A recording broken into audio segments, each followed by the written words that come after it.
C'est pas aujourd'hui en 2020, avec des avis et des opinions tirées par les cheveux, qu'on va se permettre de remettre en cause le postulat du hijab, quand bien même il soit argumenté par certains théologiens, si vous me permettez l'expression.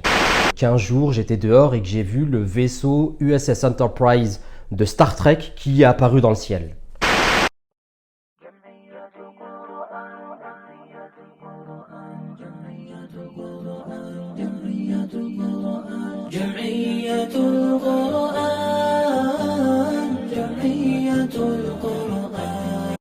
Pour ceux qui me connaissent, qui connaissent les vidéos que je fais à travers Mon Coran et moi, ou qui sont abonnés à la chaîne YouTube et qui ont l'habitude de visionner les vidéos que je peux faire à travers ce canal, vous n'êtes pas sans savoir que j'ai pas l'habitude de faire de vidéos sur les sujets d'actualité.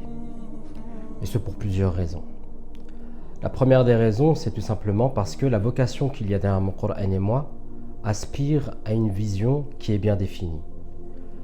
Cette vision est la suivante: aspirer et inspirer à Allah.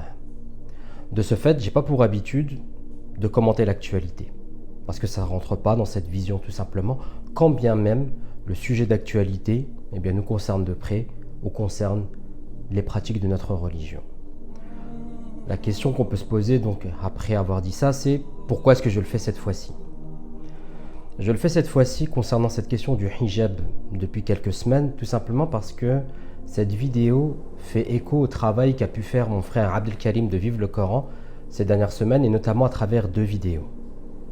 Dans le cadre de la première vidéo, il avait tout simplement fait un rappel concernant la révélation du verset concernant le hijab dans le Coran et comment les femmes sahabiya, les femmes parmi les compagnons, ont mis en application et se sont exécutées dans le sens de sami'na wa ata'na, nous avons entendu, nous avons obéi au moment de la révélation. Pour tout simplement remettre les points sur les i et rappeler justement que, effectivement, le hijab, le fait de se couvrir la tête, est bien mentionné dans le Coran. Suite à cette première vidéo, il a fallu qu'il en fasse une deuxième. Pourquoi? Parce qu'on en a discuté en aparté, lui et moi. Il s'est avéré qu'on a remarqué dans les commentaires des tas de shubuhat, de doutes, voire même de convictions qui sont nées à partir de doutes concernant l'obligation du hijab et concernant le fait que le hijab ne soit pas mentionné dans le Coran. Alors, je vous renvoie à ces vidéos-là, vous les trouverez en lien dans la description de cette vidéo-là si vous voulez en savoir plus. Mais on a été étonnés. On a même été choqués justement de voir qu'il y a des musulmans pratiquants, des musulmanes pratiquantes qui peuvent en arriver à remettre en cause le postulat du hijab dans la religion musulmane. Et c'est justement pour cette raison que je fais cette vidéo, parce que ça commence justement par la remise en question, et parfois même certaines sœurs qui portent le hijab, qui portent le jilbab, finissent par le retirer du jour au lendemain, et parfois vont finir par prétexter justement qu'il y a des avis, j'aimerais bien savoir justement de qui viennent ces avis, disant que le hijab n'est pas obligatoire.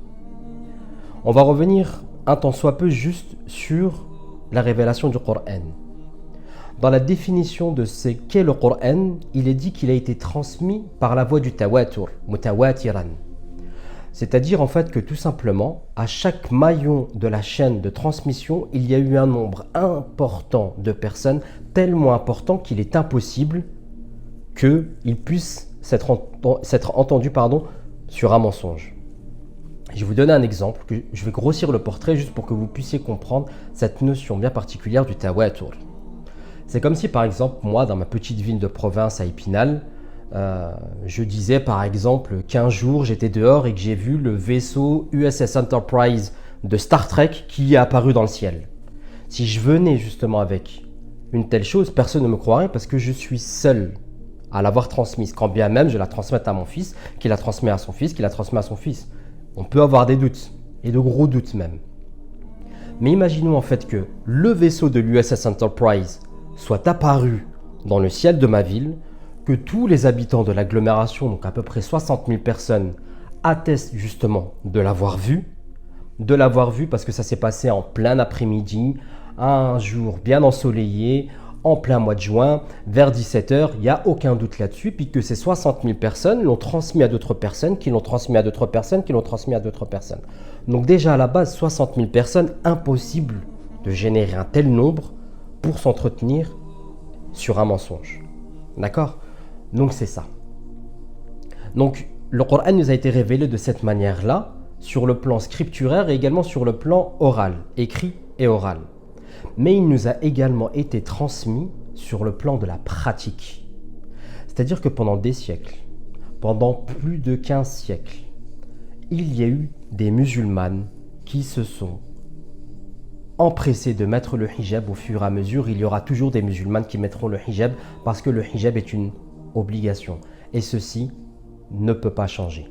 C'est pas aujourd'hui en 2020, avec des avis et des opinions tirées par les cheveux, qu'on va se permettre de remettre en cause le postulat du hijab, quand bien même il soit argumenté par certains théologiens, si vous me permettez l'expression. En fait, de tout temps, la France a voulu que les femmes musulmanes retirent leur hijab. Et ça a commencé ne serait-ce qu'avec la colonisation en Algérie, où il y a eu des campagnes de déhijabisation des femmes musulmanes, au point où il y avait carrément des célébrations pour pouvoir célébrer le fait qu'une femme musulmane ait retiré son hijab. Aujourd'hui, on fait passer un certain nombre de lois, on a des réactions de la part des médias et des politiques sur la question du hijab, avec des débats qui vont très loin jusqu'à poser la question du débat sur la question du hijab dans l'espace public. Et ceci tout simplement parce que, pour reprendre les propos d'Éric Zemmour, il y a carrément une bataille, une guerre contre l'islam. Et a fortiori, quand bien même l'islam n'admet aucun symbole, pour les non-musulmans, le hijab est un symbole de l'islam. Il s'agit pour eux d'un signe ostensible à une appartenance religieuse. Et donc les politiques, avec la compagnie des médias, vont mettre en place toutes sortes de stratégies pour faire en sorte que l'islam disparaisse et tout ce qui peut rappeler l'islam disparaisse du champ de vision du pays. Et pour rebondir justement sur l'illustration qui est venue en fait de la guerre d'Algérie, où il y avait cette campagne de déhijabisation des femmes musulmanes, et pour reprendre également et paraphraser un peu Éric Zemmour qui parlait de bataille et de guerre à l'égard des musulmans, dans chaque guerre, il y a des ennemis et il y a des traîtres. D'accord? Donc il y a certains ennemis qui sont carrément déclarés, on les voit sur les plateaux de télé, ils peuvent être non musulmans, comme ils peuvent être des musulmans sociologiques, des musulmans d'origine, donc c'est-à-dire qu'en fait ce sont des personnes qui ont des prénoms à connotation arabe, mais le déclarent en même temps qu'ils sont totalement athées. Et il y a également une autre forme de traîtrise en fait qui sont les personnes qui jouent sur les deux camps, c'est-à-dire que ce sont des personnes qui appartiennent à notre communauté, mais qui vont dans le sens de la parole portée par les médias et de la parole portée par les politiques, et qui vont finir par dire qu'il n'y a aucune trace du hijab dans le Coran. D'abord, j'aimerais bien savoir comment est-ce qu'ils l'ont lu. Et qui plus est, vont dire que soit le hijab n'est pas une obligation, soit ils vont finir à avoir un discours dilué en disant que les musulmans ont donné une importance démesurée et disproportionnée sur la question du hijab.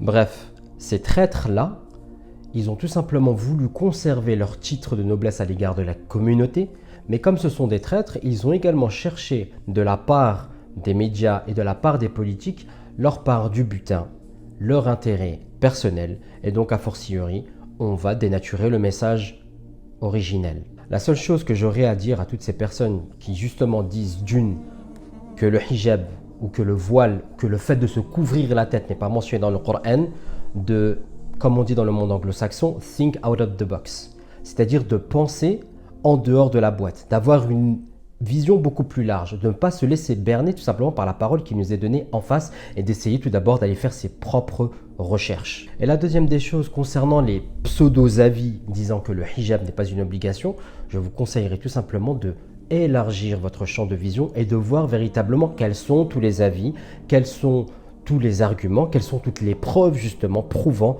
que le hijab est une obligation. Alors je peux comprendre effectivement qu'au vu de la situation, on se retrouve avec des sœurs, des femmes qui vont dans des conseils régionaux et qui se font humilier devant tout le monde. On se retrouve également avec des femmes qui se font agresser physiquement. On se trouve également avec des femmes qui se font agresser verbalement directement dans la rue. Les cas d'islamophobie sont légion. Que dire des agressions qu'il peut y avoir sur nos lieux de culte?